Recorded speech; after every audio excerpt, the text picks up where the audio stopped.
It shines like a beacon over the self-proclaimed electric city.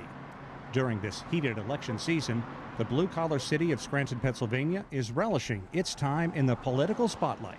It is kind of fun that the political scientists tell us that not only Pennsylvania is a swing state, but that this area of Pennsylvania is the swing county.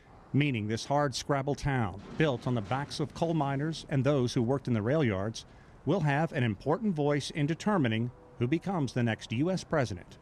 The last time Pennsylvania backed a Republican candidate was in 1988. 2016 is expected to be a close race. Tom Calpin, born and raised here, is the business manager for the local ironworkers union.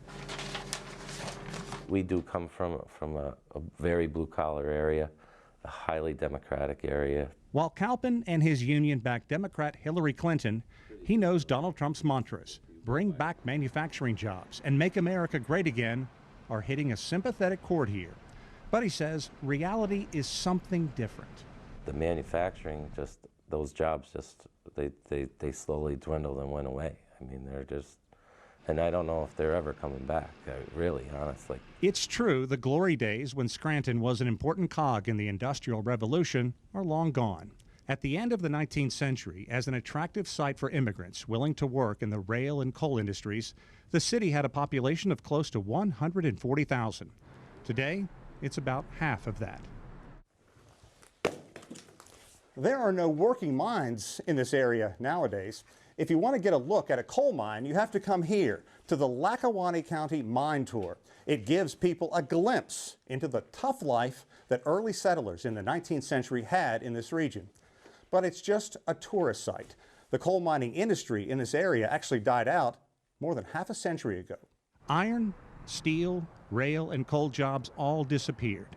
It's true many U.S. companies sent jobs overseas, taking advantage of cheap labor to boost profits.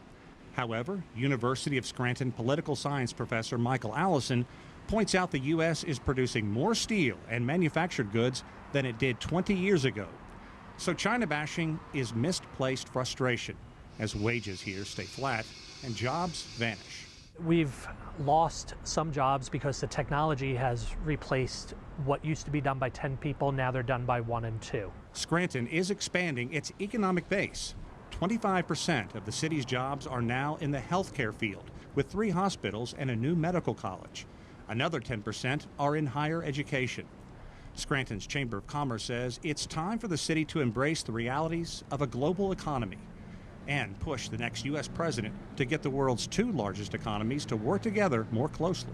China, of course, is doing amazing things, and we want to make sure that we're a part of the same economic movement that they are. He says this election is an important point in time for the U.S. Rust Belt. We need to be a part of it. If they move on with that plan without us, we're the losers. And he says Scranton and other parts of the U.S. will have no one to blame but themselves. Sean Callebs, CCTV, Scranton, Pennsylvania.